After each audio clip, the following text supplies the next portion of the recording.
अस्सलाम वालेकुम, welcome back to my channel. क्या हाल है सबके? खैरियत से हैं? मैं भी बिल्कुल ठीक हूँ अल्हम्दुलिल्लाह। आज वीकेंड है, बच्चों का ऑफ है स्कूल से, तो आज मैंने सोचा है कि मैं बच्चों को अपने साथ लगा के किचन की सफाई करवा लेती हूँ।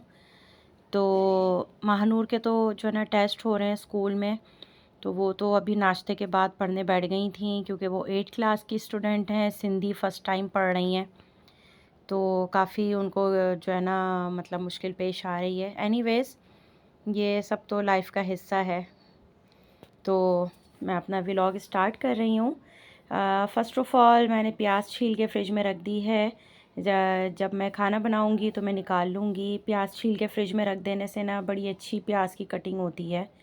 और उसके बाद फिर मुझे तकरीबन 10:30-11 बजे बच्चों को कुछ खाने के लिए देना था, क्योंकि आपको पता है स्कूल की आदत होती है बच्चों की, लंच ब्रेक होता है स्कूल में, तो बच्चों को उस वक़्त भूख लगनी शुरू हो जाती है। तो मैं नहीं चाह रही थी कि मेरा काम में ना हाथ रुके, तो मैंने इसीलिए सबसे पहले जो है ना मैंने फ़्राइज़ बना दिए थे। कुछ समझ ही नहीं आ रहा था कि क्या बनाऊँ। अगर मैं चाइनीज़ साइड पे जाती तो पहले वेजिटेबल्स की कटिंग, फिर चिकन भी फ्रीज़ हुई हुई थी, काफ़ी लंबा चौड़ा प्रोसेस हो जाता, तो इसलिए भी मैंने सोचा कि चलो मैं फ़्राइज़ ही बना दूँगी। तो फ़्राइज़ मैंने इनको तकरीबन अभी पौने 11 बजने वाले हैं, और मैं अपने छोटे मोटे काम करके बेडरूम समेट के सारा घर समेट के मैं किचन में आ गई थी। तो पहले मैंने प्याज पील ऑफ करके रख दी, फिर मैंने फ़्राइज़ बना के दे दिए। अब बच्चे बैठ के फ़्राइज़ खा रहे हैं, और मैंने सोचा कि मैं आटा भी हाथ के हाथ गूँध दूँ, क्योंकि मुझे रोटियां भी बनानी हैं। लेकिन अभी तो मैं खाने में जो है ना मैं बना रही हूँ कीमा आलू, और उसकी मैं रेसिपी आपके साथ शेयर करूँगी। उसके साथ तो मैं नान मंगवाऊँगी, क्योंकि मुझसे ताज़े आटे की रोटी नहीं बनती है, और कीमा आलू के साथ जो है ना नान ही अच्छी लगती है। हाथ की रोटी का मज़ा नहीं आता कीमा आलू के साथ। तो तकरीबन मैंने 1 किलो से ऊपर आटा गूँध लिया था, क्योंकि मुझे रात की रोटी बनानी थी, कल दोपहर की, परसों, और फिर क्या कहते हैं कल रात की भी रोटी बनानी थी। तो इसलिए मैंने काफ़ी आटा गूँध के रख दिया था, ताकि मुझे परेशानी नहीं हो। और जो हैंड वॉश था हमारा वो ख़त्म हो चुका था, तो वो भी मैंने फ़िलअप कर लिया है बॉटल में, क्योंकि मुझे बहुत ज़्यादा ना हैंड वॉश करने की आदत है। वक्फ़े वक्फ़े से ना टाइम टू टाइम मैं हैंड वॉश करती रहती हूँ। तो इसलिए मैंने अपने किचन में ना हैंड वॉश रखा हुआ है। तो उसके बाद फिर मैं अपने लाउंज का जो मेरा छोटा वाला प्लांटर है उसकी मैं डस्टिंग करने आ गई थी। मैंने अपनी प्रीवियस वीडियो में आपको बड़ा वाला प्लांटर दिखाया था जो डाइनिंग टेबल की तरफ रखा हुआ है, तो उसको मैंने वॉश किया था। ये वाला मुझे तकरीबन 8-10 दिन हो गए थे वॉश किए हुए। तो मैं बहुत जल्दी जल्दी वॉश नहीं करती हूँ प्लांटर्स को, बस इनको डस्टर से ना मैं इनकी डस्ट जो है वो साफ़ कर देती हूँ। तो अब मैं सबसे पहले काउंटर की सफाई कर रही थी। मोहम्मद मुस्तफ़ा मेरे साथ मेरी हेल्प करा रहे हैं। मैंने साबुन लगा दिया था सब तरफ ऊपर नीचे, और मुस्तफ़ा जो हैं वो इसको वाइप आउट कर रहे थे। फिर उसके बाद मैंने चूल्हा उठा के काउंटर पे रख दिया, और रात को मैं दूध बॉईल कर रही थी तो मुझसे दूध गिर गया था, तो वो चूल्हे में घूमता घूमता नीचे स्लैब पे जाके जो है ना जा गिरा। तो अब मैंने सोचा कि मैं इतनी सफाई कर रही हूँ तो मैं वो भी साफ़ कर लेती हूँ। अच्छा, कहीं पे चूल्हे पर या स्लैब पर कहीं जैसे सालन कोई दूध गिरा हो और वो जम जाए, तो उसके ऊपर साबुन का पानी बनाकर अगर थोड़ी देर के लिए डाल दें तो वो सॉफ़्ट हो जाता है ना, फिर हमें ज़्यादा उसको रब नहीं करना पड़ता। तो ये आप देखिएगा, ट्रिक अप्लाई कीजिएगा, तो काफ़ी ईज़ी वे में ना ये काम हो जाएगा। तो मैंने सारे टाइल्स पे जो है ना साबुन लगा लिया था, स्लैब पर भी साबुन लगा लिया था, ताकि जो भी टाइल्स का साबुन के ड्रॉप्स वगैरह नीचे गिर रहे हैं तो हाथ के हाथ जो है ना स्लैब भी साफ़ हो जाए। तो मुस्तफ़ा मेरे साथ लग गए थे। अच्छा, जब बच्चों का ऑफ होता है ना स्कूल से, तो बच्चों को अपने साथ काम में ज़रूर लगाया करें। उनको आदत होगी इस तरह से काम करने की। और एक होता है ना कि बच्चे जैसे स्कूल में होते हैं 5 दिन, तो उनको नहीं पता होता कि हमारे पेरेंट्स स्पेशली मदर्स जो है ना वो घर में कितना काम कर रही हैं, कितना घर समेटती हैं, कितनी देर लगती है उनको काम करने में, काम समेटने में कितनी एफ़र्ट करती हैं। तो बच्चों को ना थोड़ा-सा एहसास भी होता है, रियलाइज़ होता है कि वाक़ई में हमारे पेरेंट्स ने हमें पालने में, हमें बड़ा करने में काफ़ी जो है ना यानी मतलब काफ़ी ज़्यादा मुश्किलों को फ़ेस किया है। तो इस तरह से टाइल्स सारे और स्लैब जो हैं वो साफ़ हो गई थी। पहले मुस्तफ़ा ने वाइप आउट किया था, फिर वेट टॉवल से उन्होंने टाइल्स को साफ़ किया है, और मोहम्मद हाशिर जो हैं उन्होंने ड्राई टॉवल से ड्राई आउट किया है टाइल्स को, स्लैब को, ताकि हम जल्दी से हाथ के हाथ सारा सामान जो है ना वापस रख दें। मेरे पास एक कॉर्नर पे रखने का ना प्लांटर है, छोटू सा है, मेरे ख़्याल से 11 इंच या 1 फिट हाइट है उसकी ना। तो मैं डिवाइडर के ऊपर की सफाई कर रही थी तो मुझे एक ना फेरी लाइट मिल गई। तो मैंने सोचा कि मैं आप लोगों के साथ ना शेयर करूँगी कि मैं किस तरह से ना फेरी लाइट रोल अप करती हूँ, जो कि मैंने ड्राइंग रूम में अपने जो है ना प्लांटर में की हुई है। तो मैंने इसमें आप लोगों के साथ ना ये अपनी ट्रिक शेयर की है, आप लोग भी इसको ना ज़रूर कीजिएगा। बहुत हसीन लुक आता है, बहुत खूबसूरत लगता है प्लांटर। बस मैंने इस तरह से ना ऊपर नीचे दाएं बाएं सब तरफ रोल अप कर दिया था फेरी लाइट को। और उसकी जो बैटरी होती है उसको चाहे आप बैक साइड पे रख लें, फ्रंट साइड पे रख लें, कोई ऐसा इशू नहीं है। ये देखें माशाल्लाह इतना हसीन लग रहा था ये, मेरे बच्चे बड़े खुश हुए। और मैं सोच रही थी कि इतने टाइम के बाद मुझे ख़्याल आया है इस चीज़ का। तो अब मैंने माइक्रोवेव हटा लिया था, चूल्हे को मैंने वापस उसकी जगह पे रख दिया, और माइक्रोवेव को मैंने काउंटर पे रख दिया था। मुझे माइक्रोवेव की डीप क्लीनिंग करनी है। और अब मैंने सारे टाइल्स और स्लैब साफ़ कर ली थी। स्पून स्टैंड मैं भूल गई थी। सारी सफाई के बाद मुझे याद आया कि मैंने स्पून स्टैंड तो साफ़ नहीं किया। तो फिर मैंने जल्दी से उस पे साबुन लगाया, बट मैंने पानी नहीं डाला जो धनाधन पानी डाला जाता है। बस मैंने इसको ना शॉवर स्प्रे से वॉश कर लिया था, क्योंकि मैं स्लैब सारी साफ़ कर चुकी थी साबुन से और वाइप आउट भी कर चुकी थी।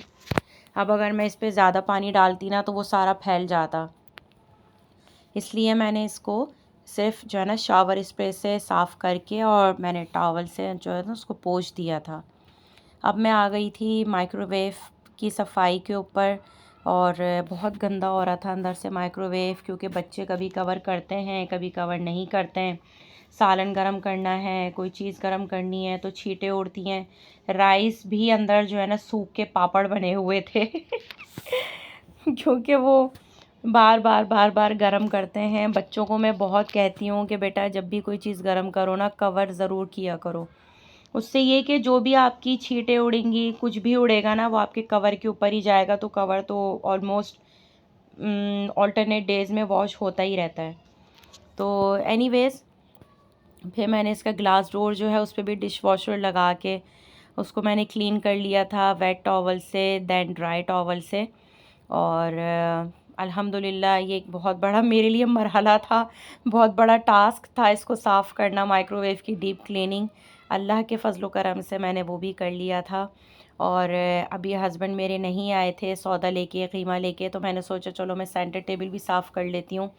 तो इसका ग्लास टॉप जो है वो हमने साइड पे रख दिया था, और इसके अंदर का जो डिज़ाइन है उसको पहले मैंने झाड़ा था सारा, और फिर उसके बाद मैंने टीथ ब्रश से जो है ना इसके जो बारीक डिज़ाइन है उसको मैंने क्लीन किया। जो मतलब टीथ ब्रश होते हैं बच्चों के या आपके जो बड़ों के, उनको ना वेस्ट मत किया करें, उनको रख लिया करें, वो बड़े यूज़फुल होते हैं ना, बाद में बड़ा काम देते हैं वो। तो मैं तो बिल्कुल भी नहीं फेंकती हूँ, 3-4 ब्रश हों, 2 ब्रश हों, मैं लाजमी रख लेती हूँ। क्योंकि मेरा बेड का जो डिज़ाइन है वो भी बहुत बारीक डिज़ाइन है, उसमें भी ना कोई डस्टर वगैरह नहीं जाता, तो मैं टीथ ब्रश की हेल्प से ही उसको क्लीन आउट करती हूँ। तो मैंने सारी क्लीन आउट करके इसको ग्लास टॉप वापस लगा दिया था। फिर ये टेबल के साइड का डिज़ाइन है, इसके पाए का डिज़ाइन है।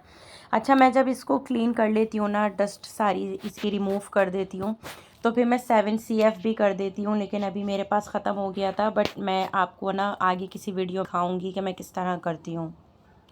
तो अब मेरा दिल चाह रहा था कुछ फ्रूट खाने का, और 11-12 बजे के करीब मैं लाज़मी फ़्रूट खाती हूँ, जो भी घर में अवेलेबल हो मैं लाज़मी खाती हूँ।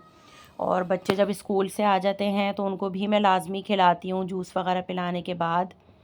तो अनार मार्केट में आ गए हैं माशाल्लाह, बहुत ज़बरदस्त आएँ, ख़ुद भी खाएँ, बच्चों को भी खिलाएँ। सीज़नल फ़्रूट है तो सीज़नल फ़्रूट पे बहुत ज़्यादा फ़ोकस किया करें, जो 12 महीने मिलने वाला फ्रूट है उसका तो कोई इतना बड़ा इशू नहीं होता, वो तो आप जब चाहें खा लें। बट सीज़नल फ्रूट जो है ना वो लाजमी खाया करें। तो अब बस अनार खा के और मैं आ गई थी अपने क्या कहते हैं खाने की तरफ। अब मेरी कुकिंग स्टार्ट हो रही है। तो कीमा मेरे हस्बैंड ले आए थे और मैं कीमा आलू जिस तरीके से बनाती हूँ आपके साथ मैं रेसिपी शेयर कर रही हूँ। एक एक चीज़ आपको वन बाय वन दिखा रही हूँ और आप लोग जो है ना इसको ट्राई कीजिएगा और मुझे बताइएगा कमेंट बॉक्स में कि आपको मेरी ये रेसिपी कैसी लगी है। 1 टीस्पून नमक है, 1 टीस्पून हल्दी है, 1 टीस्पून कुटी हुई लाल मिर्च है, 1 टीस्पून पिसी हुई लाल मिर्च है, 1 टीस्पून सफ़ेद ज़ीरा है, 5-6 लौंगे हैं, 8 से 10 काली मिर्चें हैं साबुत। एक मैंने लिया है, एक मैंने जो मतलब इलायची होती है बड़ी वाली वो ली है और 2 दालचीनी के टुकड़े लिए हैं तकरीबन 1-1 इंच के। अगर आपके पास बड़े साइज़ की है तो वो एक ले लें।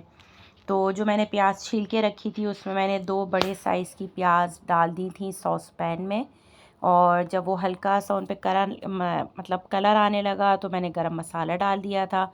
1 टेबल स्पून मैंने इसमें लहसुन अदरक का पेस्ट डाला है।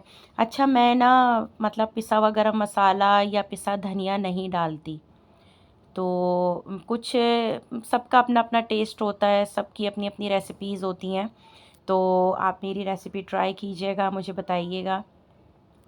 और कीमे में मैं पानी बिल्कुल भी नहीं डालती हूँ। बहुत सारी ख़वातीन पानी डालती हैं कीमे में, मैं बिल्कुल नहीं डालती क्योंकि मेरी अम्मी नहीं डालती थी। मैं जितनी भी चीज़ें बना रही हूँ मेरी अम्मी की रेसिपीज़ हैं और जो अभी लेटेस्ट जो चीज़ें बन रही हैं वो तो फिर हमारे यानी हमारे पेरेंट्स के दौर में वो चीज़ें नहीं होती थी। तो वो तो हम यूट्यूब से सीख लेते हैं या फिर कोर्सेज़ कर लेते हैं। शॉर्ट कोर्सेज़ भी आजकल हो रहे हैं, 1 डे क्लास या 2 डे क्लासेस होती हैं उसमें भी सीख लेते हैं। तो बस कीमे का सारा पानी ड्राई हो जाएगा उसके बाद मैं इसमें 3 अदद बड़े साइज़ के टमाटर रफली चॉप करके डाल दूँगी और उसी के साथ साथ मैं तमाम स्पाइसेस भी डाल दूँगी और आलू भी डाल दूँगी। आलू मैंने 2 अदद लिए हैं बड़े साइज़ के, उनको मैंने काट लिया है। टमाटर भी डाल दिए हैं।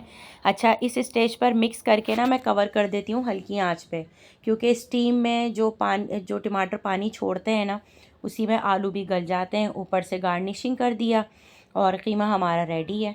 तो आप मेरे चैनल को सब्सक्राइब कर लीजिए, वीडियो को लाइक एंड शेयर कर दीजिए और अपना फ़ीडबैक मुझे ज़रूर दीजिएगा। अल्लाह हाफ़िज़।